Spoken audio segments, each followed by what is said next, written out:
அத்தியாயம் 596. பாஸ்காவுக்கு முந்தின வியாழக்கிழமை. உணவுக்கான ஆயத்தமும் மரணத்தின் வழியாக மகிமைப்படுத்தப்படுவது பற்றிய அறிவிப்பும். 3 ஏப்ரல் 1947.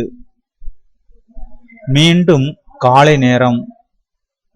மிக அமைதியான, மிக மகிழ்ச்சியான காலை.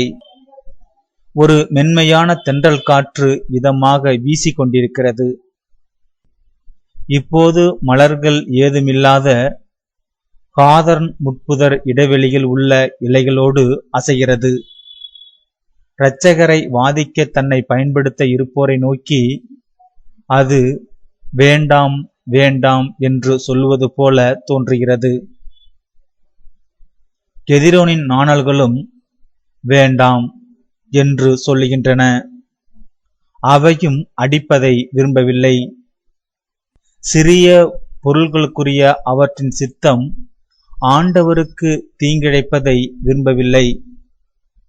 அந்த குன்றுகளின் சரிவுகளிலுள்ள கற்களும் கூட பட்டணத்திற்கு வெளியே அந்த ஒலிவத்தோப்பில் இருப்பதில் மகிழ்ச்சி அடைகின்றன. ஏனெனில் பட்டணத்திலிருந்து வேத சாட்சியானவரை காயப்படுத்த அவை விரும்பவில்லை. மகிழ்ச்சியான கீதங்களால் அவரை வாழ்த்துவதில் கிளைகளிலுள்ள ஆயிரக்கணக்கான பறவைகளும் துயரமாயிருக்கின்றன. ஓ, அவர் எப்போதும் நேசித்த பறவைகள் அவரை சபிக்கவில்லை. செம்மறியாட்டு மந்தை ஒன்றின் ஆடுகள் பாஸ்கா பலிக்காக தங்கள் குட்டிகள் விற்கப்பட்டு விட்டதால் அவையின்றி துயரமாக இருந்தாலும் அவை அவரை வாழ்த்த விரும்புவது போல தோன்றுகின்றன. அந்த தாய்மாரின் புலம்பல் காற்றில் எதிரொலிக்கிறது. இனி திரும்பி வரவே முடியாத தங்கள் குட்டிகளை அழைக்கும்படி அவை கத்துகின்றன. அவை சேசுவை நெருங்கி வந்து அவர் மீது உரசுகின்றன. சாந்தமுள்ள கண்களால் அவரை பார்க்கின்றன. ஆடுகளின் காட்சி அப்போஸ்தலர்களுக்கு சடங்கை நினைவுபடுத்துகிறது. அவர்கள் ஏறத்தாழ செத்செமனியின் அருகில் இருக்கும்போது சேசுவிடம், பாஸ்கா ஆட்டுக்குட்டியை உண்பதற்கு நாம் எங்கே போவோம்? நீர் எந்த இடத்தை தேர்ந்தெடுத்திருக்கிறீர்? எங்களுக்கு சொல்லும். நாங்கள் போய் எல்லாவற்றையும் ஆயத்தப்படுத்துவோம் என்கிறார்கள். எனக்கு உத்தரவுகள் தாரும், நான் போவேன் என்று கெரியோத்தின் யூதாஸ் சொல்லுகிறான். ராயப்பா, அருளப்பா, நான் சொல்வதை கேளுங்கள். சற்று முன்னால் போய்கொண்டிருந்த அவர்கள் இருவரும் சேசுவிடம் வருகிறார்கள். நீங்கள் முன்னே போய் சாணவாயில் வழியாக பட்டணத்திற்குள் பிரவேசியுங்கள். நீங்கள் உள்ளே போனவுடன் என்றோக்களில் இருந்து நல்ல தண்ணீருள்ள குடத்தோடு திரும்பி வந்து கொண்டிருக்கிற ஒரு மனிதரை சந்திப்பீர்கள். அவன் ஒரு வீட்டுக்குள் போகும் வரை அவனை பின்தொடர்ந்து போங்கள். அவ்வீட்டில் இருப்பவனிடம், போதகர், நான் என் சீடர்களோடு பாஸ்காவை உண்பதற்கான அறை எங்கே இருக்கிறது என்று கேட்கிறார் என்று சொல்லுங்கள். அவன் தயாராயிருக்கிற ஒரு பெரிய உணவு அறையை உங்களுக்கு காட்டுவான். அங்கே எல்லாவற்றையும் ஆயத்தம் பண்ணுங்கள். பிறகு தேவாலயத்தில் என்னோடு வந்து சேர்ந்து கொள்ளுங்கள். இருவரும் அவசரமாக போகிறார்கள். ஆனால் சேசு மெதுவாக தொடர்ந்து போகிறார். காலை பொழுது இன்னும் குளிர்ச்சியாக இருக்கிறது. பட்டணத்திற்குள் செல்லும் சாலைகளில் முதல் பயணிகளில் மட்டுமே இருக்கிறார்கள். அவர்கள் கெத்செமனிக்கு முன்னால் கெதிரோனுக்கு மேலுள்ள சிறு பாலத்தை கடந்து பட்டணத்திற்குள் நுழைகிறார்கள். அந்த வாயில்களில் இப்போது படை வீரர்களின் காவல் இல்லை. பிலாத்துவின் மறு உத்தரவு ஒன்று காரணமாக இருக்கலாம். சேசுவை பற்றிய சச்சரவுகள் இல்லாமல் இருப்பதால் அவன் உறுதியடைந்திருக்கிறான். உண்மையில் அங்கே எல்லாவிடத்திலும் முழுமையான அமைதி நிலவுகிறது. யூதேயர்கள் தங்களை கட்டுப்படுத்திக் கொள்வதில் வல்லவர்கள் என்பதை யாரும் மறுக்க முடியாது. யாரும் போதகரையோ அல்லது அவருடைய சீடர்களையோ தொந்தரவு செய்யவில்லை. பாசத்தோடு இல்லாவிட்டாலும் மரியாதையோடு நடந்து கொள்கிறார்கள். நல்ல பழக்க வழக்கங்கள் உள்ள மனிதர்களைப் போல அவர்கள் ஆலோசனை சங்கத்தில் அனைவரிலும் அதிக கசப்பும் வெறுப்புமுள்ள உறுப்பினர்களும் கூட அவரை எப்போதும் வாழ்த்துகிறார்கள். சேசுவின் நேற்றைய கண்டனங்கள் ஒப்பற்ற பொறுமையுடன் தாங்கிக் கொள்ளப்பட்டுள்ளன. கைபாசின் நாட்டுப்புற வீடு அந்த வாயிலுக்கு மிக அருகில் இருப்பதால் இப்போதுதான் பரிசேயர்கள் மற்றும் சட்ட வல்லுநர்களின் ஒரு பெரிய கூட்டம் அங்கிருந்து வந்து கடந்து செல்கிறது. அவர்களிடையே ஹெல்காய், டோராஸ், சாதுக் ஆகியோரோடு அன்னாசின் மகனும் இருக்கிறான். அகலமான மேற்போர்வைகளால் மூடப்பட்டிருக்கிற தங்கள் முதுகுகளை வளைத்து படபடக்கிற ஆடைகளோடும் குஞ்சங்களோடும் மிக பெரிய தலை அணிகளோடும் அவர்கள் தங்கள் மரியாதைகளை செலுத்துகிறார்கள். சேசு அவர்களை வாழ்த்திவிட்டு கடந்து போகிறார். தமது சிவப்பு கம்பளி அங்கியிலும் அடர் சிவப்பு நிற மேற்போர்வையிலும் அவர் அரச தன்மையுள்ளவராக இருக்கிறார். சிந்திக்கையின் அழகிய தலை மூடுதுகில் அவருடைய கரத்தில் இருக்கிறது. அவர் கடந்து போன பிறகு வளைந்த முதுகுகள் நிமிர்கின்றன, முகங்கள் தோன்றுகின்றன. அந்த கோப வெறியுள்ள கழுதை புலிகளின் முகங்கள். தன் வஞ்சகமுள்ள முகத்தோடு எப்போதும் சுற்றிலும் பார்த்து கொண்டிருந்த யூதாஸ் தன் மிதியடி வாரை கட்டும் சாக்கில் சாலையோரம் ஒதுங்குகிறான். தனக்காக காத்திருக்கும்படி அவன் அவர்களுக்கு சைகை காட்டுகிறான்.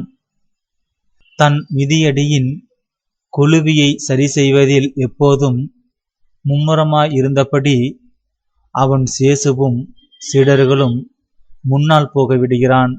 அதன்பின் வேகமாக சட்ட வல்லுநர்களிடமும் பரிசேயர்களிடமும் சென்று அவர்களிடம் அழகிய வாயில் அருகில் ஏறத்தாழ 6 மணி வேளையில் உங்களில் ஒருவர் என்று முணுமுணுப்பாக சொல்கிறான்.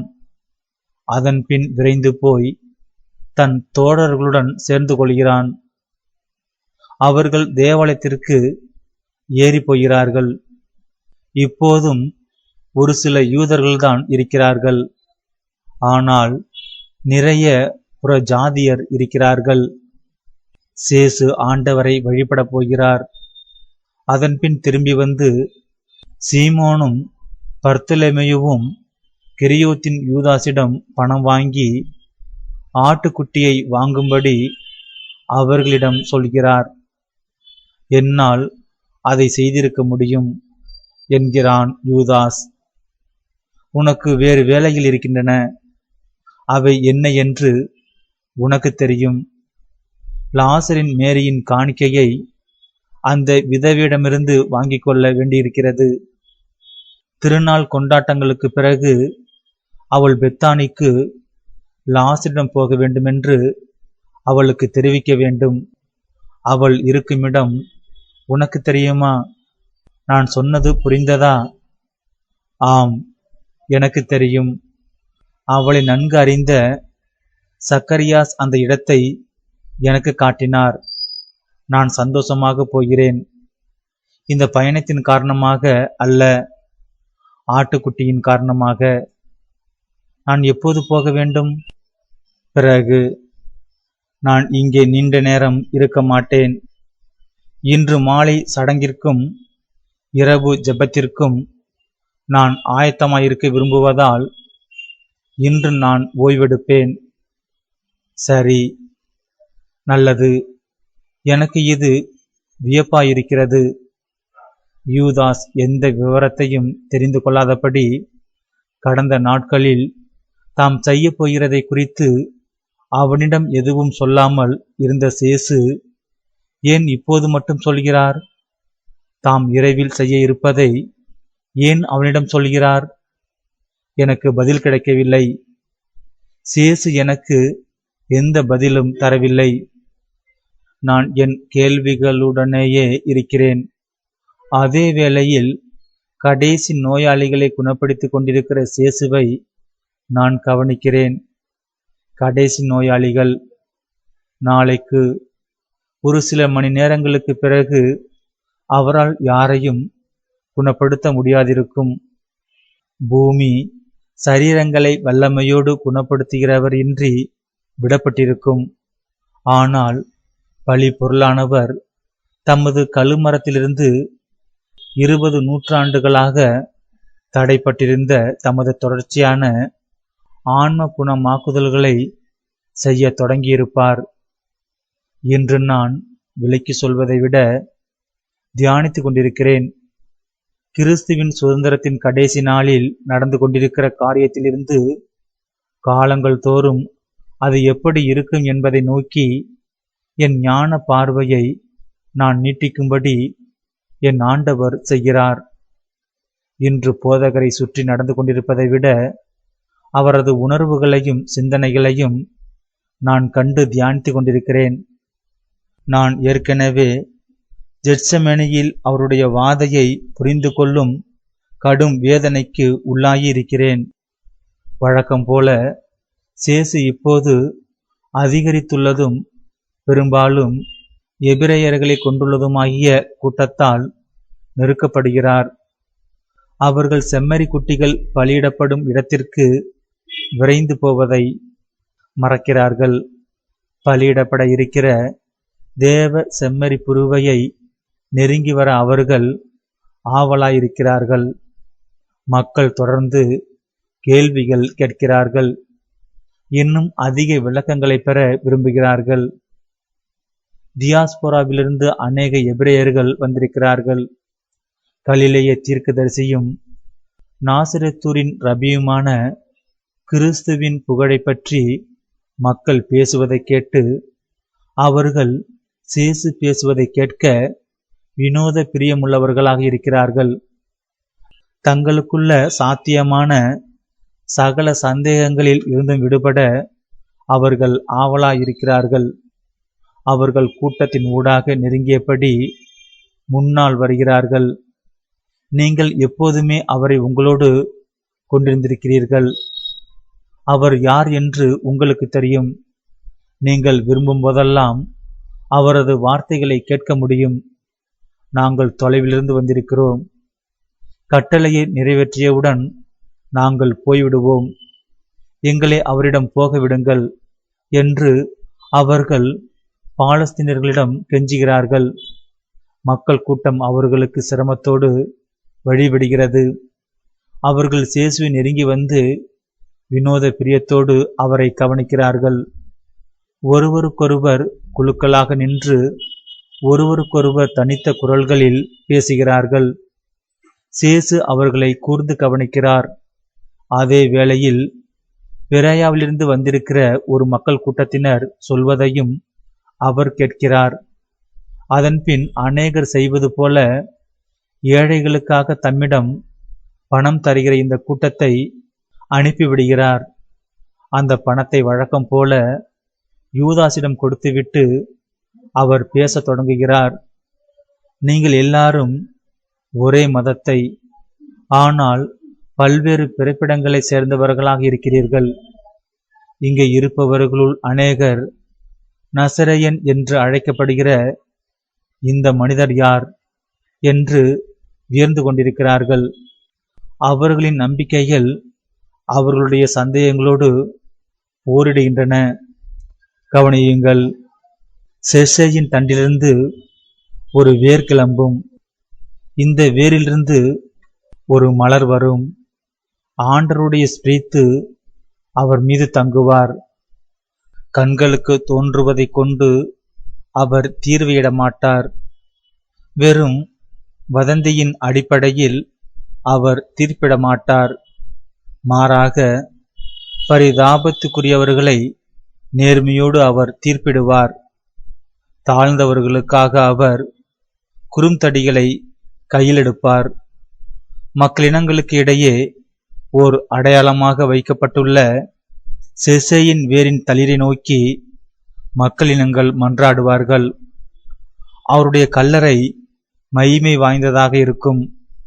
நாடுகளுக்காக ஒரு விருது கொடியை உயர்த்திய பிறகு அவர் இஸ்ராயேலின் அகதிகளை ஒன்று கூட்டுவார். பூலோகத்தின் 4 முனையிலிருந்து யூதாவின் சிதறிப்போன மக்களை அவர் ஒன்று கூட்டுவார் என்று என்னை பற்றி சொல்லப்பட்டுள்ளது. இதோ வல்லமையோடு வருகிற நம் தேவனாகிய ஆண்டவர், அவரது கரம் வெற்றி பெறும். அவர் தமது பரிசை தம்மோடு எடுத்து செல்கிறார். அவருடைய வேலை அவர் கண்கள் முன்பாக இருக்கிறது. ஒரு மேய்ப்பனைப் போல அவர் தம் மந்தையை மேய்ப்பார் என்று என்னை பற்றி சொல்லப்பட்டுள்ளது. இதோ நான் தெரிந்து கொண்ட என் ஊழியன், என் மனதுக்கு மிகவும் பிரியமான என் நண்பர். அவர் மேல் என் ஸ்பிரித்துவை ஸ்தாபிப்பேன். அவர் நீதி தீர்ப்பை புற ஜாதியாருக்கு அறிவிப்பார். அவர் கூக்கிரிட மாட்டார். அவர் முறிந்த நாணலை ஒடிக்க மாட்டார். புகையும் திரியை அணைக்க மாட்டார். சத்தியத்தின்படி அவர் நீதி வழங்குவார். துயரப்படாமல் அல்லது கிளர்ச்சியடையாமல் அவர் பூமியின் மீது நீதியை ஸ்தாபிப்பதில் வெற்றி பெறுவார். தீவுகள் அவருடைய திரு சட்டத்திற்காக காத்திருக்கும் என்று என்னை பற்றி சொல்லப்பட்டுள்ளது. ஆண்டவராகிய நாம் உம்மை நீதியில் அழைத்தோம். நாம் உம் கரத்தை பிடித்து நடத்தி வந்தோம். உம்மை பாதுகாத்தோம். மக்களுக்கு உடன்படிக்கையாகவும் நாடுகளுக்கு வெளிச்சமாகவும் குருடர்களின் கண்களை திறக்கவும் சிறைப்பட்டோரை சிறையிலிருந்தும் இருளில் இருப்பவர்களையும் இருட்டு நிலவரையிலிருந்தும் விடுவிக்கவும் உம்மை நியமித்தோம் என்று என்னை பற்றி சொல்லப்பட்டுள்ளது. ஆண்டவருடைய ஸ்பிரித்துவானவர் என் மேலிருக்கிறார். ஏனெனில் சாந்தமுள்ளோருக்கு சுவிசேஷத்தை பிரசங்கிக்கவும், இருதயம் உடைந்தவர்களை குணமாக்கவும், அடிமைகளுக்கு சுதந்திரத்தையும் சிறைப்பட்டவர்களுக்கு விடுதலையையும் அறிவிக்கவும், ஆண்டவருடைய வரப்பிரசாதத்தின் ஆண்டை அறிவிக்கவும் அவர் என்னை அபிஷேகம் செய்துள்ளார் என்று என்னை பற்றி எழுதப்பட்டுள்ளது. அவர் பலமுள்ளவராயிருக்கிறார். அவர் ஆண்டவரின் வல்லமையை கொண்டும் தம் சர்வேசுரனாகிய ஆண்டவருடைய திருநாமத்தின் மகத்துவத்தை கொண்டும் தம் மந்தையை போஷிப்பார். அவர்கள் அவரிடம் திரும்புவார்கள். ஏனெனில் இப்போதிலிருந்து உலகின் கடைசி எல்லைகள் மட்டும் அவர் மகிமைப்படுத்தப்படுவார் என்று என்னை பற்றி சொல்லப்பட்டுள்ளது. நானே போய் என் மந்தையை தேடி பார்ப்பேன். இகழப்பட்டவர்களை நான் தேடுவேன். துரத்தப்பட்டவர்களை நான் திரும்ப கூட்டி வருவேன். எலும்புகள் உடைந்தவைகளுக்கு கட்டுப்போடுவேன். பலவீனமானவைகளை போஷிப்பேன். கொழுத்தவையும் பலமானவைகளையும் நான் கண்காணிப்பேன். நீதியோடு அவற்றை மேய்ப்பேன் என்று என்னை பற்றி சொல்லப்பட்டுள்ளது. அவரே சமாதானத்தின் அரசரும் சமாதானமுமாய் இருக்கிறார் என்று சொல்லப்பட்டுள்ளது. உன் அரசரும் நீதிமானும் இரட்சகருமானவர் யுதோ வருகிறார். அவர் வறியவர். அவர் ஒரு சிறு கழுதையில் ஆரோகணித்து வருகிறார். அவர் நாடுகளுக்கு சமாதானத்தை அறிவிப்பார்.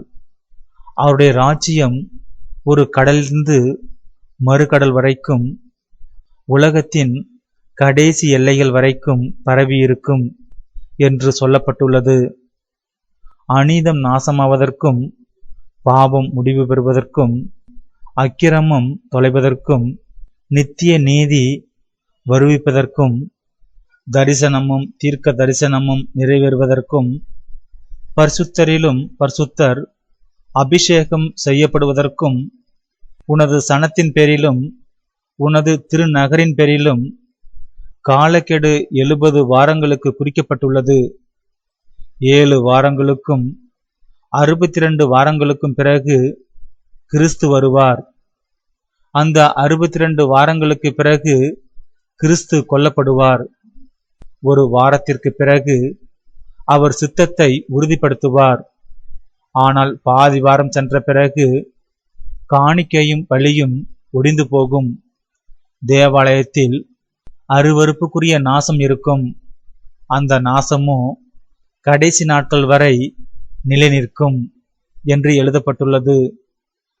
ஆக இன்றைய நாட்களில் பலி பொருட்களுக்கு குறைவிருக்குமா?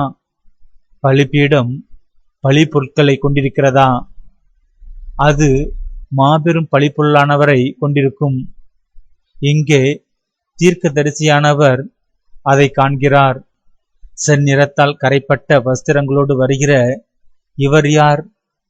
தம் ஆடையில் அவர் அழகாயிருக்கிறார். தமது பலத்தின் முழுமையை நோக்கி அவர் அணிவகுத்து செல்கிறார் என்று அவர் சொல்கிறார். ஏழையாயிருக்கிறவர் தம் ஆடைக்கு எப்படி செந்நிறம் தோய்த்தார்? இதோ தீர்க்கதரிசி இதை விளக்குகிறார். என்னை பாடுபடுத்துபவர்களுக்கு என் தேகத்தை கையளித்தேன். என் தாடியை பீப்பவர்களுக்கு என் முகத்தை காட்டினேன். நிந்தை கூறுவோருக்கும் காரி உமிழ்வோருக்கும் என் முகத்தை திருப்பிக் கொள்ளவில்லை. என் அழகும் என் மகத்துவ பிரதாபமும் ஒழிந்து போயின. மனிதர் இப்போது என்னை நேசிக்கவில்லை. மனிதர்கள் என்னை நிந்தித்து நானே கடையனென நினைத்தார்கள். துன்புறும் மனிதனான என் முகம் மறைக்கப்பட்டு நிந்திக்கப்படும். அவர்கள் என்னை குஷ்டரோகியாக மதிப்பார்கள். ஆனாலும் சகலருடைய நிமித்தமாகவும் தான் நான் புண்களால் மூடப்பட்டேன். மரணத்திற்கு கையளிக்கப்பட்டேன். இதோ பழிப்பொருள். அஞ்சாதே இஸ்ராயேலே, அஞ்சாதே. பாஸ்கா செம்மறி புருவை உனக்கு கிடைக்காமல் போகாது.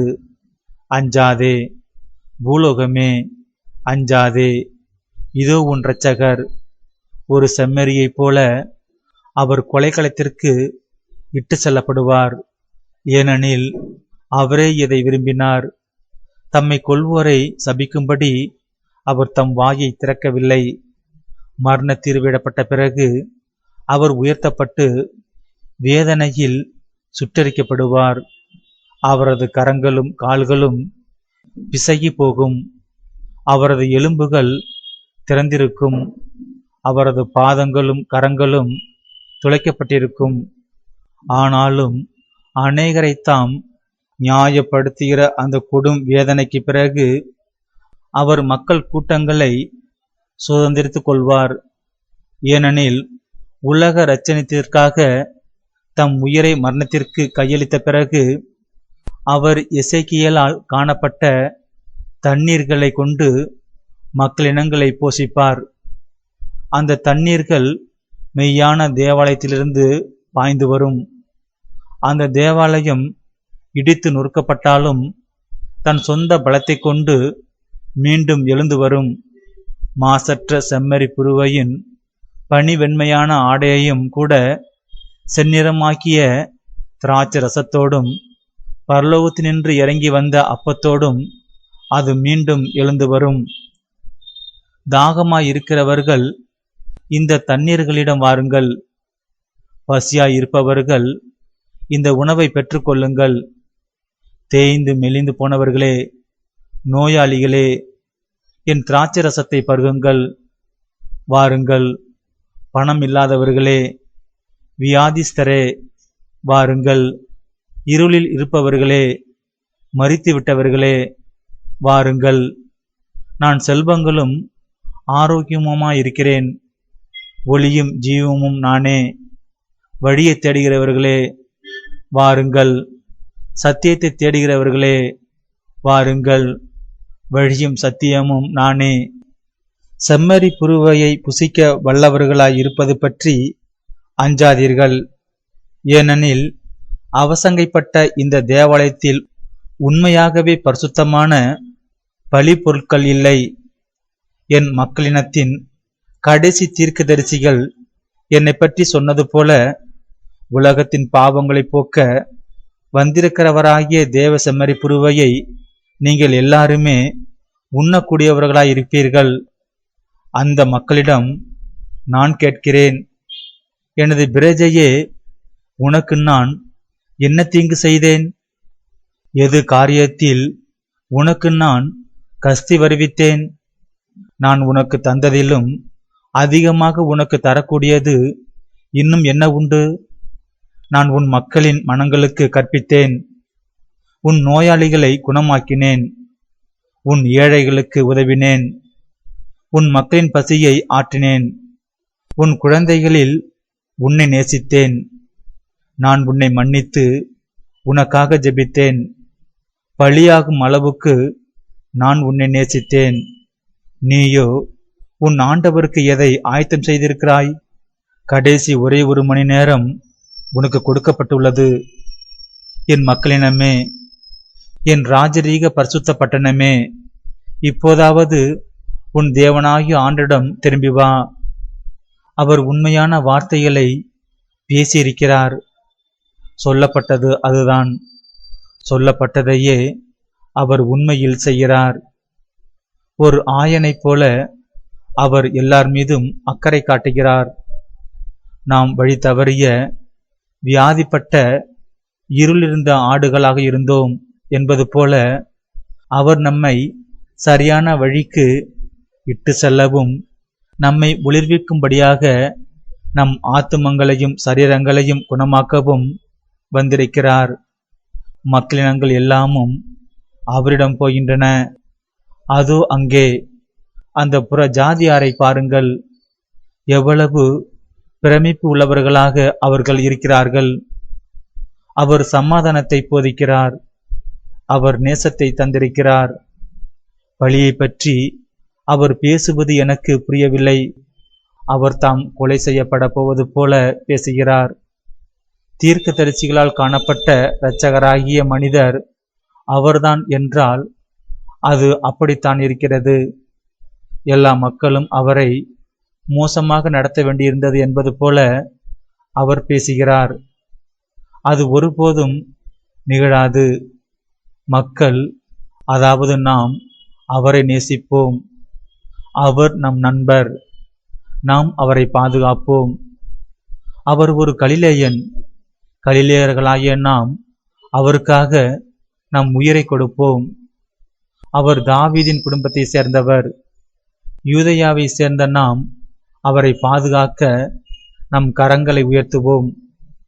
உங்களைப் போலவே அவரால் நேசிக்கப்பட்டவர்களாகிய நாங்கள் கவுரான், பிராயா, தெக்கப்போலியா ஆகிய இடங்களை சேர்ந்த நாங்கள் எப்படி அவரை மறந்து போவோம்? நாங்கள் எல்லாருமே அவரை காப்போம். இப்போது மிக ஏராளமாக இருக்கிற மக்கள் கூட்டத்தின் குரல்கள் இவைதான். மனித எண்ணங்கள் எவ்வளவு மாறக்கூடியவையாக இருக்கின்றன. சூரியன் இருக்கும் நிலையை வைத்து பார்க்கும்போது இப்போது நம் நேரத்திற்கு காலை 9 மணி இருக்கலாம்.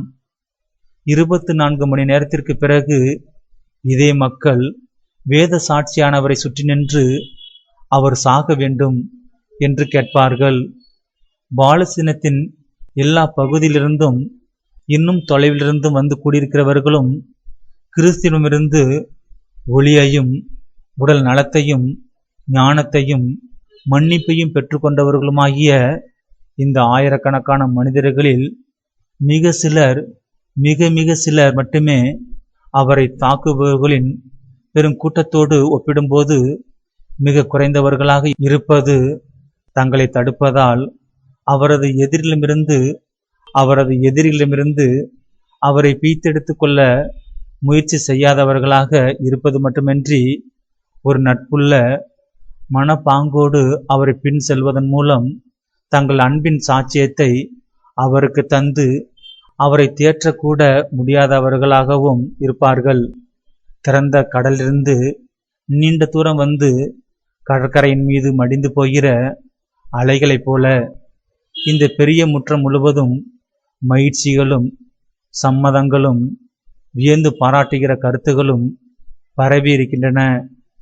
சில சட்ட வல்லுநர்களும் யூதேயர்களும் பரிசேயர்களும் மக்களின் பெரும் உற்சாகத்திற்கும் கிறிஸ்துவின் எதிரிகளுக்கு எதிரான மக்களின் கொதிப்பிற்கும் எதிரான நடவடிக்கைகளில் இறங்க விரும்பி அவர் பிதற்றுகிறார்.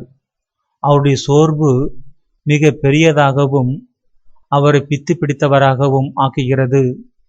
நாங்கள் அளிக்கும் மரியாதைகளை துன்புறுத்தும் செயல்கள் என்று அவர் தவறாக எடுத்துக்கொள்கிறார். அவருடைய வார்த்தைகள் அவரது வழக்கமான ஞானத்தின், ஆனால் அவற்றோடு பித்தவெறியின் வாக்கியங்களும் கலந்துள்ளன. யாரும் அவரை காயப்படுத்த விரும்பவில்லை. அவர் யார் என்று எங்களுக்கு புரிந்துவிட்டது என்கிறார்கள். ஆனால் அவர்களுடைய மனநிலையில் காணப்படும் இத்தகைய பெரும் மாற்றத்தை பற்றி மக்கள் சந்தேகப்படுகிறார்கள். அவர் என் பைத்தியமுள்ள மகனை அவர் குணமாக்கினார். பைத்தியம் என்றால் என்ன என்று எனக்கு தெரியும். பைத்தியம் பிடித்தவன் இப்படி பேச மாட்டான் என்று சொல்லி சிலர் அவர்களுக்கு எதிராக கலகம் செய்கிறார்கள். மற்றொருவன் சொல்கிறான், அவர்கள் சொல்லட்டும், மக்கள் வைத்துள்ள தடி தங்கள் முதுகுகளை உடைத்துவிடும் என்று பயப்படுகிற விரியன் பாம்புகள் அவர்கள். நம்மை ஏமாற்றும்படி ராப்பாடியின் இனிய பாடலை அவர்கள் பாடுகிறார்கள். ஆனால் கவனமாக கேளுங்கள், அதில் பாம்பின் சீரல் இருக்கிறது. இன்னொருவனும் இப்படி சொல்கிறான், கிறிஸ்துவின் மக்களில் காவல் வீரர்களே, எச்சரிக்கையாக இருங்கள். எதிரி சீராட்டுகிற போதும் அவன் தன் அங்கியின் கை பகுதிக்குள் குறுவாளை ஒளித்து வைத்திருக்கிறான். தாக்குவதற்காகத்தான் அவன் தன் கையை நீட்டுகிறான். உன் கண்கள் எப்போதும் திறந்திருக்கட்டும், உங்கள் இருதயங்கள் தயாராக இருக்கட்டும். குள்ள நரிகள் சாந்தமுள்ள செம்மறி புருவைகளாக ஆகவே முடியாது. நீ சொல்வது சரிதான். ஆந்தை தன் உடலை அசையாமல் வைத்திருக்கும். தன் அழைப்பின் போலியான மகிழ்ச்சியை கொண்டும் எளிய சிறிய பறவைகளை ஈர்க்கிறது, வசீகரிக்கிறது. அது சிரிக்கிறது, தன் அலறலை கொண்டு அழைக்கிறது. ஆனால் கடித்து விழுங்க அது தயாராயிருக்கிறது. இப்படி ஒவ்வொரு கூட்டமும் பலவாறு பேசுகின்றன. ஆனால் இந்த திருநாட்கொண்டாட்ட நாட்களின் போது போதகர் பேசுவதை கேட்பதில் நிலையாயிருந்தவர்களும் அதற்காக எண்ணிக்கையில் அதிகரித்து கொண்டே வந்தவர்களுமாகிய சில புறஜாதியாரும் இருக்கிறார்கள். அவர்கள் எப்போதுமே மக்கள் கூட்டத்தின் ஓரத்தில் இருக்கிறார்கள். ஏனெனில் எபிரேய பாலஸ்தீன மக்களிடம் அவர்களை தீண்டத்தகாதவர்களாக பார்க்கும் குணம் பரவலாயிருக்கிறது. இவர்கள் போதகருக்கு நெருக்கமான இடங்களை பிடித்து கொண்டு அவர்களே புறம்பே தள்ளிவிடுகிறார்கள். ஆகவே புறஜாதியார் அவரை நெருங்கி வந்து அவரோடு பேச விரும்புகிறார்கள். அவர்களுடைய ஒரு பெரிய கூட்டம் மக்கள் கூட்டத்தால் ஒரு மூலையில் தள்ளப்பட்டிருக்கிற பிலிப்புவின் மீது பார்வைகளை வீசுகிறது. அவர்கள் அவரை அணுகி, ஐயா, நாங்கள் உங்கள் குருவான சேசுவுக்கு அருகிலிருந்து அவரோடு குறைந்தது ஒரு தடவையாவது பேச விரும்புகிறோம் என்கிறார்கள். பிலிப்பு தம் கால் விரலில் நுனிகளில் எட்டி நின்றபடி ஆண்டவருக்கு அருகில் அப்போஸ்தலர் யாராவது இருக்கிறாரா என்று பார்க்கிறார். அவர் பிளவேந்திரரை பார்க்கிறார். அவரை கூப்பிட்டு, இங்கே உள்ள சில புறஜாதியார் இருக்கிறார்கள். அவர்கள் குருவை வாழ்த்த விரும்புகிறார்கள். அவர் அவர்களிடம் பேசுவாரா என்று கேளும் என்கிறார். சேசிடமிருந்து ஒரு சில மீட்டர் தொலைவில் இருக்கிற பிளவேந்திரர் கூட்டத்தினூடாக யாருக்கும் மரியாதையின்றி முழங்கைகளால் இடித்தபடி வழிவிடுங்கள், வழிவிடுங்கள் என்று சொல்கிறேன். நான் குறியுடன் போக வேண்டும் என்று கத்தி வழி ஏற்படுத்தி கொண்டு போகிறார். அவர் இயேசுவை அடைந்து அவரிடம் புறஜாதியாரின் விருப்பத்தை தெரிவிக்கிறார். அவர்களை அந்த மூலைக்கு கூட்டிக் கொண்டு போ, நான் அவர்களிடம் வருவேன். இயேசு கூட்டத்தினூடாக கடந்து போக முயல்கையில் ராயப்பரோடு இப்போதுதான் திரும்பி வந்திருக்கிற அருளப்பர் இயேசுவிடம் வர போராடுகிறார். ராயப்பரும் யூதா ததேயுவும் செபதியுன் யாகப்பரும் தோமையாரும் அவருக்கு அதில் உதவி செய்கிறார்கள். தோமையார் கூட்டத்தில் தாம் சந்தித்த உறவினர்கள் கூட்டத்தை விட்டுவிட்டு தம் தோழர்களுக்கு உதவ வருகிறார். இயேசு ஏற்கனவே புறஜாதியார் இருக்கும் இடத்தில் இருக்கிறார். அவர்கள் அவரை வாழ்த்துகிறார்கள். சமாதானம் உங்களோடு இருப்பதாக. நான் உங்களுக்கு என்ன செய்ய வேண்டும் என விரும்புகிறீர்கள்? நாங்கள் உம்மை பார்க்கவும் உம்மோடு பேசவும் விரும்பினோம். உம் வார்த்தை எங்களை பாதிக்கிறது என்று உம்மிடம் சொல்ல நாங்கள் எப்போதுமே விரும்பினோம். ஆனாலும் சரியான நேரத்திற்காக நாங்கள் காத்து கொண்டிருந்தோம் என்று நீர் மரணத்தை பற்றி பேசினீர். இந்த நேரத்தை நாங்கள் பயன்படுத்தி கொள்ளாவிடில் இனி உம்மோடு பேச முடியாது என்று பயப்படுகிறோம். ஆனாலும் எபிரேயர் அனைவரிலும் சிறந்த தங்கள் மகனை கொல்லக்கூடும் என்பது சாத்தியமா? நாங்கள் புறஜாதியினர். உம் கரத்தினின்று நாங்கள் எந்த நன்மையையும் பெற்றுக்கொள்ளவில்லை. உம் வார்த்தை எங்களுக்கு அறியப்படாததாக இருந்தது. நாங்கள் உம்மை பற்றி மக்கள் தெளிவற்ற விதமாக பேசுவதை கேட்டிருக்கிறோம். ஆனாலும் நாங்கள் உம்மை கண்டதும் இல்லை, உம்மை அணுகி வந்ததுமில்லை. இருந்தாலும் நீரே பார்ப்பது போல நாங்கள் உமக்கு மதிக்கிறோம். எங்களோடு உலகம் முழுவதும் உமக்கு சங்கை செலுத்துகிறது. ஆம், மனித குமாரன் மனிதர்களாலும் ஆத்துமங்களாலும் மகிமைப்படுத்தப்படும் நேரம் வந்துவிட்டது. இப்போது கூட்டம் மீண்டும் இயேசுவை சுற்றி உள்ளது. ஆனாலும் ஒரு வித்தியாசம். இப்போது புறஜாதியார் முதல் வரிசையிலும் மற்றவர்கள் பின்னாலும் இருக்கிறார்கள். ஆனால் நீர் மகிமைப்படுத்தப்படும் நேரம் வந்துவிட்டது என்றால் நீர் சொல்லுகிறபடி அல்லது நாங்கள் புரிந்து கொள்கிறபடி நீர் சாக மாட்டீர். நீர் முன்பே இறந்து விடுவீர் என்றால் உலகத்தை உம் செங்கோலின் கீழ் ஒன்று கூட்ட உம்மால் எப்படி முடியும்? உம்முடைய கரம் மரணத்தால் அசைவற்றதாக இருக்கிறது என்றால் அதனால் எப்படி வெற்றி பெறவும் மக்களினங்களை ஒன்று கூட்டவும் முடியும்? சாவதன் மூலம் நான் உயிரை அளிக்கிறேன். சாவதன் மூலம் நான் கட்டி எழுப்புகிறேன். சாவதன் மூலம் நான் புதிய மக்களினத்தை சிருஷ்டிக்கிறேன். பலியின் வழியாகத்தான் ஒருவன் வெற்றியை சம்பாதிக்கிறான். நான் அதிகாரபூர்வமாக உங்களுக்கு சொல்கிறேன், கோதுமை மணி நிலத்தில் விழுந்து மடிந்தால் ஒழிய அது பயனற்றதாகவே நிலைத்திருக்கும். அதற்கு பதிலாக அது மடிந்தால் அதன் பின் அது ஒரு வளமான அறுவடையை தரும். தன் ஜீவியத்தை நேசிக்கிறவன் அதை இழந்து விடுவான். இந்த உலகத்தில் தன் ஜீவியத்தை வெறுக்கிறவன் அதை நித்திய ஜீவியத்திற்கு காப்பாற்றிக் கொள்வான். சத்தியத்திற்கு ஊழியம் செய்யும்படி என்னை பின் செல்வோர் அனைவருக்கும் நித்திய ஜீவியத்தை தரும்படி மரிப்பது என் கடமையாக இருக்கிறது. எனக்கு ஊழியம் செய்ய விரும்புகிறவர்கள் வரட்டும். என் ராஜ்யத்தில் உள்ள இடங்கள் ஒரு குறிப்பிட்ட மக்களினத்திற்கென்று ஒதுக்கப்பட்டவையல்ல. எனக்கு ஊழியம் செய்ய விரும்புகிறவர்கள் யாராயிருந்தாலும் அவர்கள் வந்து என்னை பின் செல்லட்டும். நான் இருக்கிற இடத்தில் என் ஊழியனும் இருப்பான்.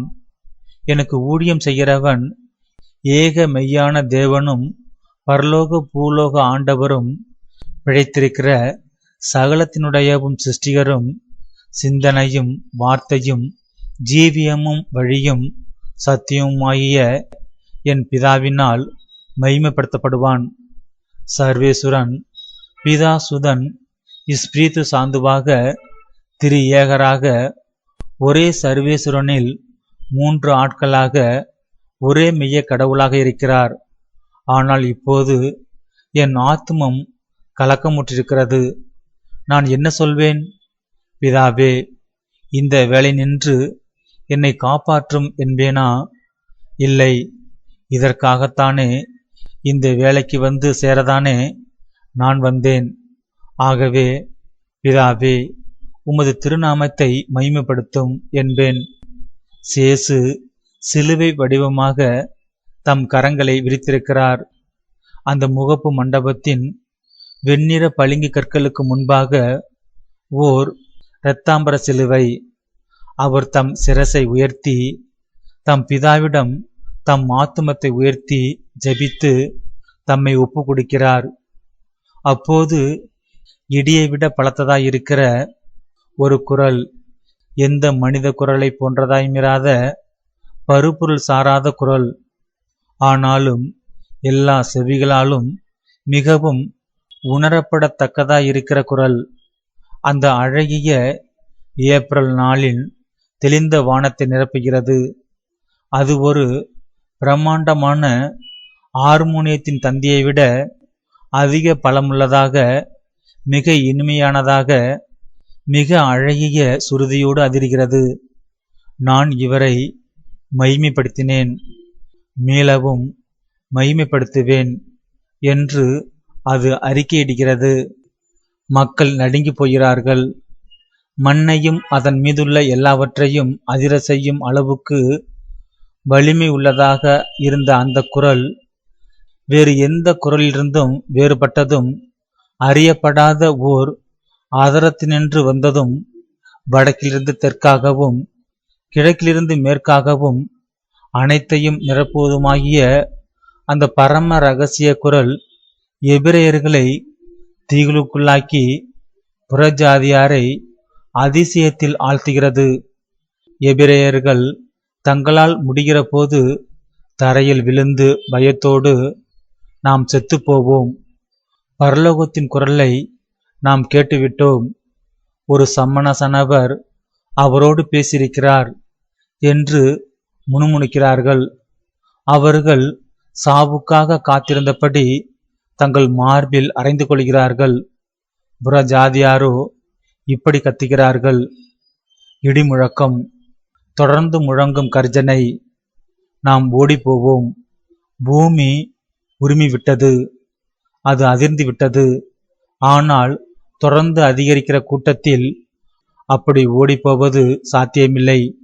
ஏனெனில் தேவாலய மதில்களுக்கு வெளியில் இருந்தும் பலர், எங்கள் பேரில் இரக்கமாயிரும், நாம் ஓடிப்போவோம், இது பரிசுத்த ஸ்தலமாயிருக்கிறது, கடவுளின் பீடம் எழுந்து நிற்கிற மலை பிளந்து போகாது என்று கத்தியபடி உள்ளே ஓடி வருகிறார்கள். ஆகவே கூட்டமும் பயமும் தங்களை தடுப்பதால் அவர்கள் எல்லாரும் தம் தம் இடத்திலேயே இருக்கிறார்கள். தேவாலயத்தின் திறந்த வெளிகளில் ஆங்காங்கு இருந்த குருக்களும் சட்ட வல்லுநர்களும் பரிசேயர்களும் லேவியர்களும் நீதிபதிகளும் அதன் மொட்டை மாடிகளுக்கு விரைந்து வருகிறார்கள். அவர்கள் பரபரப்பாயும் வாயெடுத்து போயும் இருக்கிறார்கள். ஆனால் அவர்கள் எல்லாரிலும் கமாலியல் மட்டுமே முற்றங்களில் உள்ள மக்களிடையே தம் மகனோடு இறங்கி வருகிறார். அவர் தம் லிலன் ஆடையில் முழு வெண்மையாக கடந்து போவதை சேசு காண்கிறார். அந்த ஆடை எவ்வளவு வெண்மையாக இருக்கிறது என்றால், அதன் மீது பிரகாசிக்கிற கடும் வெயிலில் அது மின்னுகிறது. சேசு கமாலியலை பார்த்தபடி, ஆனால் எல்லாரிடமும் பேசுவது போல தம் குரலை உயர்த்தி, அவர்கள் எல்லாரும் பரலோகத்தினின்று இந்த குரலொலி வந்தது எனக்காக அல்ல, உங்கள் நிமித்தமாகவே என்கிறார். கமாலியல் நின்று திரும்புகிறார். தமது மிக ஆழமான இருண்ட விழிகளின் பார்வைகளால் அவர் சேசுவின் தெளிந்த கம்பீர மென்மையுள்ள நீலமணி கண்களை ஊடுருவுகிறார். சேசு தொடர்ந்து பேசுகிறார். இவ்வுலகத்தின் நீதி தீர்வை இப்போது நிகழ்கிறது. இப்போதே இருளின் அரசன் புறம்பே தள்ளப்பட இருக்கிறான். நான் பூமி நின்று உயர்த்தப்படும் போது சகலரையும் என்னிடம் ஈர்த்து கொள்வேன். ஏனெனில் மனித குமாரன் மனிதர்களை இரட்சிக்கும் விதம் இதுதான். வேத பிரமாணத்தின் புத்தகங்களிலிருந்து கிறிஸ்து என்றென்றும் ஜீவிக்கிறார் என்று நாங்கள் அறிந்திருக்கிறோம். நீரே கிறிஸ்து என்று நீர் சொல்லும் அதே நேரத்தில் நீர் சாகவும் வேண்டுமென்று சொல்கிறீர். நீர் மனிதகுமாரன் என்றும் உயர்த்தப்பட்ட பிறகு எங்களை இரட்சிப்பீர் என்றும் கூட சொல்கிறீர். அப்படியானால் நீர் யார்? மனிதகுமாரனா அல்லது கிறிஸ்துவா? மனிதகுமாரன் என்பவர் யார் என்று மீண்டும் தைரியத்தை வரவழைத்திருக்கிற மக்கள் கூட்டத்தினர் கேட்கிறார்கள். அவர்கள் இருவருமே ஒரே ஆள்தான். உங்கள் கண்களை ஒளிக்கு திறங்கள். ஒரு குறுகிய காலத்திற்கு மட்டும்தான் ஒளி இன்னும் உங்களோடு இருக்கும். இருளால் நீங்கள் மேற்கொள்ளப்படாதபடி உங்கள் மத்தியில் ஒளி இருக்கும்போதே சத்தியத்தை நோக்கி நடங்கள். இருளில் நடக்கிறவர்கள் தாங்கள் போய் சேருமிடம் இன்னதென்று அறிய மாட்டார்கள். ஒளி உங்கள் மத்தியில் இருக்கும்போதே அதன் குழந்தைகளாக இருக்கும்படி அதில் விசுவாசம் கொள்ளுங்கள். அவர் மௌனமாகிறார். கூட்டம் குழப்பமடைகிறது, பிளவுபடுகிறது. சிலர் தலைகளை அசைத்தபடி அங்கிருந்து போகிறார்கள். சிலர் முக்கியஸ்தர்களாகிய பரிசேயர்கள், பிரதான குருக்கள், சட்ட வல்லுநர் முதலியவர்களும் குறிப்பாக கமாலியலும் இருக்கும் நிலையை கவனிக்கிறார்கள். அதன்படி தங்கள் நடத்தையை ஒழுங்குபடுத்திக் கொள்கிறார்கள். மற்றவர்கள் சம்மதத்திற்கு அடையாளமாக தலைகளை அசைத்து நாங்கள் விசுவசிக்கிறோம், நீர் இருக்கிறபடியே உமக்கு நாங்கள் சங்கை செலுத்துகிறோம் என்று தெளிவாக குறிக்கும் விதத்தில் சேசுவை வணங்குகிறார்கள். ஆனாலும் பகிரங்கமாக அவரோடு இருக்க அவர்கள் துணியவில்லை. அவர்கள் கிறிஸ்துவின் எதிரிகளின் விழிப்புள்ள கண்களுக்கு அஞ்சுகிறார்கள். அவரது எதிரிகள் தேவாலய முற்றங்களை சூழ்ந்துள்ள அற்புதமான முகப்பு மண்டபங்களின் மீது ஆதிக்கம் செலுத்தும் உயர்ந்த மட்டுப்பா மாடிகளிலிருந்து அவர்களை கண்காணிக்கிறார்கள். கமாலியலும் கூட சில நிமிடங்கள் சிந்தனை வசப்பட்டவராக இருந்த பின் தம் உள்ளார்ந்த கேள்விகளுக்கு பதில் தரும்படி நடைபாதையிலுள்ள பளிங்கு கற்களிடம் கேள்வி கேட்டுக்கொண்டிருந்தவர் போல தோன்றுகிறார். அவர் ஏமாற்றத்தையோ அல்லது நிந்தையையோ வெளிப்படுத்துவது போல தம் சிரசையும் தோள்களையும் அசைத்துவிட்டு வெளியேறும் வழியை நோக்கி மீண்டும் புறப்பட்டு போகிறார். அவர் மேற்கொண்டு சேசுவை பார்க்காமல் நேராக அவருக்கு முன்னால் கடந்து போகிறார். அதற்கு பதிலாக சேசு தயவிரக்கத்தோடு அவரை பார்க்கிறார். எல்லா இரைச்சலையும் மேற்கொள்ளுமாறும் ஏமாற்றமடைந்து அங்கிருந்து போய்க் கொண்டிருக்கிற அந்த மாபெரும் சட்ட வல்லுநருக்கு கேட்கும்படி அவர் மீண்டும் தம் குரலை உயர்த்துகிறார். மிக உரத்த சத்தமாக. அது ஓர் எக்கால துணி போல் ஒலிக்கிறது. அவர் எல்லாரிடமும் பேசுவரை போல் தோன்றினாலும் அவரிடம் மட்டுமே தனியாக பேசுகிறார் என்பது தெளிவாயிருக்கிறது. மிக உரத்த சத்தமாக அவர் சொல்கிறார், என்னில் விசுவாசம் கொள்கிறவன் என்னில் அல்ல, மாறாக என்னை அனுப்பியவரில் விசுவாசம் கொள்கிறான். என்னை காண்கிறான், என்னை அனுப்பியவரை காண்கிறான். அவர் மெய்யாகவே இஸ்ராயேலின் தேவனாக இருக்கிறார். ஏனெனில் அவரை தவிர வேற சர்வேஸ்வரன் இல்லை. அதனால்தான் நான் சொல்லுகிறேன், தாவீதின் சூசையின் மகன் என்றும் மரியாயின் மகன் என்றும் சொல்லப்படுபவரும் தாவீதின் குடும்பத்தை சேர்ந்தவரும் தீர்க்க காணப்பட்டது போல கன்னியிடமிருந்து பிறந்தவரும் தீர்க்க தரிசனங்கள் கூறுவது போல பெத்லெகேமில் பிறந்தவரும் பல நூற்றாண்டுகளாக சொல்லப்பட்டு வந்தது போல ஸ்நாகபரை முன்னோடியாக கொண்டவருமான என்னில் விசுவாசம் கொள்ள உங்களால் முடியவில்லை என்றாலும் பரலோகத்திலிருந்து உங்களிடம் பேசியிருக்கிற உங்கள் சரிசுனுடைய குரலையாவது விசுவசியுங்கள். குமாரனாக என்னில் விசுவாசம் கொள்ளுங்கள். ஏனெனில் பரலோகத்திலிருந்து உங்களிடம் பேசியவரில் உங்களால் விசுவாசம் கொள்ள முடியவில்லை எனில் நீங்கள் என்னை அல்ல, என் பிதாவாக இருக்கிற அந்த உங்கள் கடவுளையே நோக செய்கிறீர்கள். இருளில் நிலைத்திருக்காதீர்கள். என்னில் விசுவாசம் கொள்கிறவன் இருளில் நிலைத்திராதபடி நான் உலகிற்கு ஒளியாக வந்திருக்கிறேன். நான் எங்கிருந்து வந்தேனோ அங்கே திரும்பி போய்விடும்போது மன அமைதி கொள்ள உங்களால் இயலும்படி மன உறுத்தல்களை உருவாக்கி கொள்ளாதீர்கள். உங்கள் பிடிவாதத்திற்கு அவை கடவுளின் கடுமையான தண்டனையாக இருக்கும்.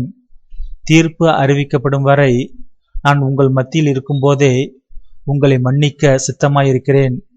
நான் மன்னிக்க விரும்புகிறேன்.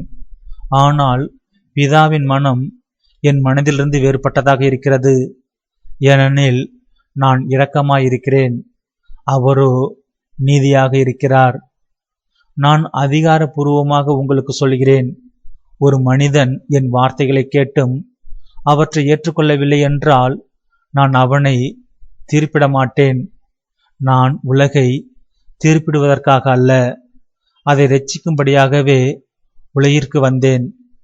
ஆனால் நான் தீர்ப்பிடவில்லை என்றாலும் நான் அதிகாரபூர்வமாக உங்களுக்கு சொல்லுகிறேன், உங்கள் செயல்களை கொண்டு உங்களை தீர்ப்பிடுகிற ஒருவர் இருக்கிறார், என்னை அனுப்பியவராகிய என் பிதா.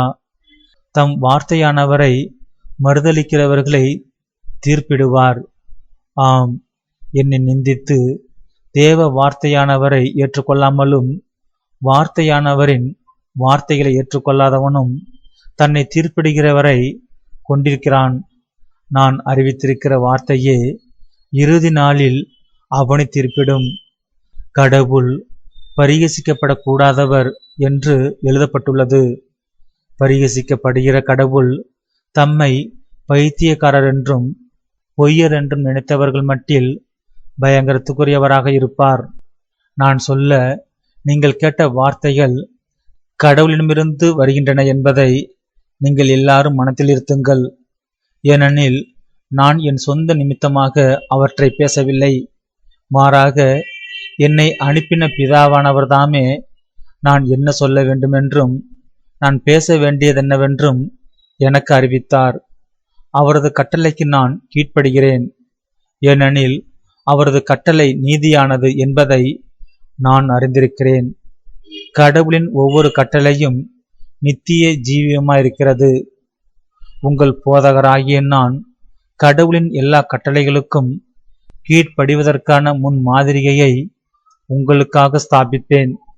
நான் உங்களுக்கு சொன்னவையும் சொல்லிக் கொண்டிருப்பவையுமாகிய இவற்றை என் பிதா உங்களுக்கு சொல்லும்படி எனக்கு சொன்னபடியே நான் உங்களுக்கு அறிவித்தேன், அறிவித்து கொண்டிருக்கிறேன். என் பிதா ஆபிரகாம், ஈசாக்கு, யாக்கோபின் தேவனும் மோயிசனின் தேவனும் பிதாக்களுடையவும் தீர்க்கதரிசிகளுடையவும் தேவனும் இஸ்ராயேலின் தேவனும் உங்கள் தேவனுமாக இருக்கிறார். மீண்டும் நின்று தம் தலையை தொங்க போட்டுக் கொண்டிருந்த கமாலியேல் மீண்டும் நடக்கத் தொடங்குகிறார். மற்றவர்கள் தங்கள் தலைகளை ஆட்டியபடி அல்லது பரிகாசமாக சிரித்தபடி அவர் பின்னால் போகிறார்கள். சேசுவும் அங்கிருந்து போகிறார். ஆனால் முதலில் அவர் யூதாசிடம், நீ போக வேண்டிய இடத்திற்கு போ என்றும், மற்றவர்களிடம், நீங்கள் ஒவ்வொருவரும் நீங்கள் போக வேண்டிய அல்லது போக விரும்புகிற இடங்களுக்கு போக சுதந்திரமுள்ளவர்களாக இருக்கிறீர்கள். இளைய சீடர்கள் என்னோடு இருக்கட்டும் என்று சொல்கிறார். ஓ, என்னையும் உம்மோடு கூட்டி செல்லும் ஆண்டவரே என்கிறார் முடியப்பர். வா, அவர்கள் பிரிகிறார்கள். சேசு எங்கே போகிறார் என்று எனக்கு தெரியவில்லை. ஆனாலும் கெரியோத்தின் யூதாஸ் எங்கே போகிறான் என்பது எனக்கு தெரியும். அவன் அழகிய வாயிலை நோக்கி போகிறான். புறஜாதியாரின் முற்றத்திலிருந்து பெண்களின் முற்றத்திற்கு செல்லும் பல படிகளில் ஏறி அதன் பின் அதற்கு குறுக்காக போய் அதன் முடிவிலுள்ள இன்னும் கூடுதல் படிகளில் ஏறி எபிரேயர்களின் முற்றத்தை நோக்கி ஒரு பார்வையை வீசுகிறான். கோபத்தோடு தன் கால்களை உதைக்கிறான். ஏனெனில் அவன் தேடிக்கொண்டிருக்கிற ஆளை அவனால் காண முடியவில்லை. அவன் திரும்பி போகிறான். தேவாலய காவலர்களில் ஒருவனை பார்க்கிறான். அவனை கூப்பிடுகிறான். தனக்கு வழக்கமான திமிரோடு அவனிடம், எலெயாசார் பெண் அன்னாசிடம் போ, அவரிடம் உடனடியாக அழகிய வாயிலுக்கு வரும்படி சொல்.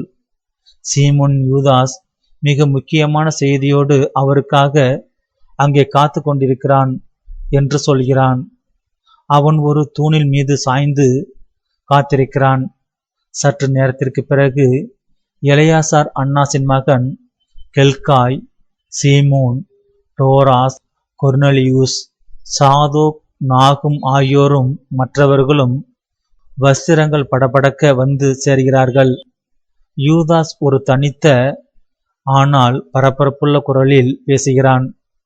இன்று இரவு உணவுக்கு பிறகு ஜெத்செமனியில் அங்கு வந்து அவரை பிடித்து கொள்ளுங்கள். எனக்கு பணத்தை தாருங்கள். இல்லை, நீ இன்றிரவு எங்களை சந்திக்கும் போதுதான் நாங்கள் பணம் தருவோம். நாங்கள் உன்னை நம்பவில்லை. நீ எங்களுடைய இருக்க வேண்டுமென்று நாங்கள் விரும்புகிறோம்.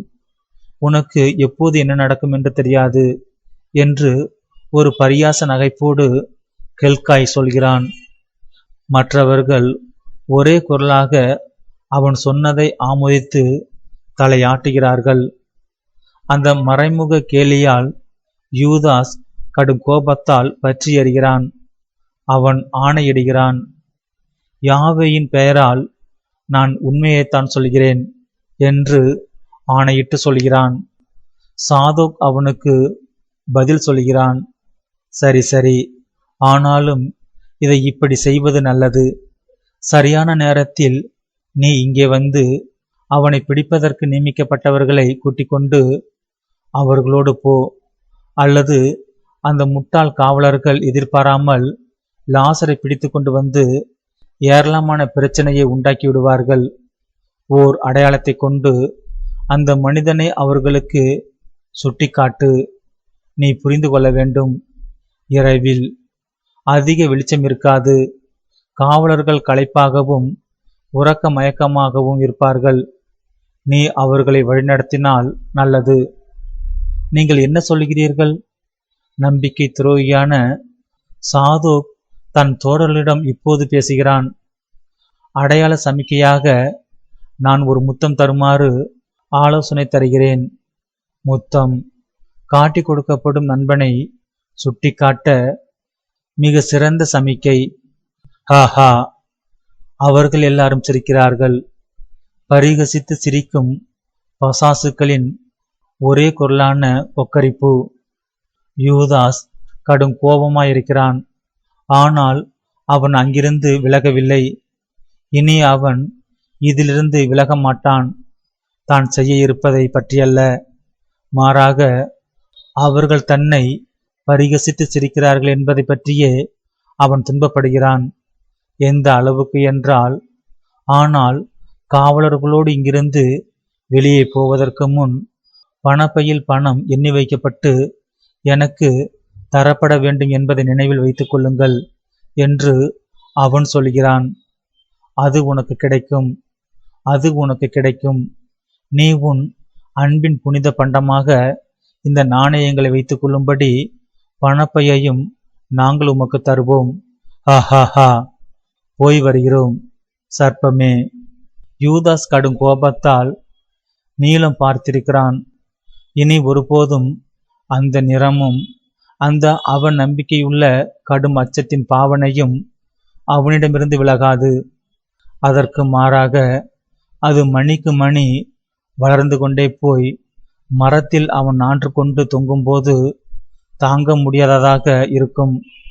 அவன் ஓடிப்போகிறான். சேசு ஒரு நட்புள்ள வீட்டின் தோட்டத்தில் தஞ்சமடைந்திருக்கிறார். சீயோனிலுள்ள முதல் வீடுகளின் ஓர் அமைதியான தோட்டம். அது உயர்ந்த பிரதானமான சுவர்களால் சூழப்பட்டிருக்கிறது. அது ஓசையின்றியும் குளிர்ச்சியாகவும் இருக்கிறது. ஏனெனில் அது வயதான மரங்களின் நடுங்குகிற இலைகளால் மூடப்பட்டுள்ளது. சற்று தூரத்தில் ஒரு பெண்ணின் குரல் ஒரு இனிமையான தாலாட்டு பாடலை பாடிக்கொண்டிருக்கிறது. சில மணி நேரங்கள் கடந்திருக்க வேண்டும். ஏனெனில் எனக்கு எங்கே என்று தெரியாத ஏதோ ஒரு இடத்திற்கு போய்விட்டு திரும்பி வந்திருக்கிற லாசரின் ஊழியர்கள் சேசுவிடம், உம் சீடர்கள் ஏற்கனவே உணவு ஏற்பாடாகி உள்ள வீட்டில் இருக்கிறார்கள். அர்லப்பர் சூசாவின் குழந்தைகளின் பழங்களை ஜோகன்னாவிடம் கொண்டு செல்வதற்காக எங்களோடு வந்த பிறகு பெண்களை கூட்டி வந்தார். இன்றுதான் வந்து சேர்ந்திருக்கிற அல்பயூசின் ஜோசப்பிடம் அவர்களை அழைத்து செல்வதற்காக போயிருக்கிறார். ஜோசப்பின் தாய் இனி அவரை பார்க்கவே போவதில்லை என்று நினைத்து கொண்டிருக்கிற நேரத்தில் அவர் வந்திருக்கிறார். அருளப்பர் அதன் பிறகு பெண்களே உணவு நடக்கும் வீட்டுக்கு கூட்டிக் கொண்டு போவார். ஏனெனில் இரவாகி கொண்டிருக்கிறது என்கிறார்கள். நாமும் போவோம். உணவு வேலையாகிவிட்டது. சேசு எழுந்து நின்று தம் மேற்பொருவையை அணிந்து கொள்கிறார். போதகரே, வெளியே சில மனிதர்கள் இருக்கிறார்கள், வசதியானவர்கள், பரிசேயர்களால் காணப்படாதபடி உம்மிடம் பேச அவர்கள் விரும்புகிறார்கள் என்று ஒரு வேலையாள் சொல்கிறான். அவர்களே உள்ளே வரச் சொல். எஸ்தர் எதிர்ப்பு சொல்ல மாட்டாள். சரிதான ஸ்திரியே என்று அவரை வாழ்த்த வருகிற பழுத்த வயதுள்ள ஒரு ஸ்திரீயிடம் அவர் கேட்கிறார். சரிதான் போதகரே, நீர் அறிந்துள்ளது போல் என் வீடு உம்முடையது. மிகவும் குறுகிய நேரத்திற்கு மட்டும்தான் நீர் இதை பயன்படுத்தியிருக்கிறீர். இது ஒரு நட்புள்ள வீடு என்று என் இருதயத்திடம் சொல்ல போதுமான நேரத்திற்கு இங்கு இருந்திருக்கிறேன். அவர் அந்த ஊழியனிடம் காத்து கொண்டிருப்பவர்களை உள்ளே கூட்டி வா என்கிறார். ஏறக்குறைய 30 கண்ணியமான தோற்றமுள்ள மனிதர்கள் உள்ளே வருகிறார்கள். அவர்கள் அனைவரும் அவரை வாழ்த்துகிறார்கள்.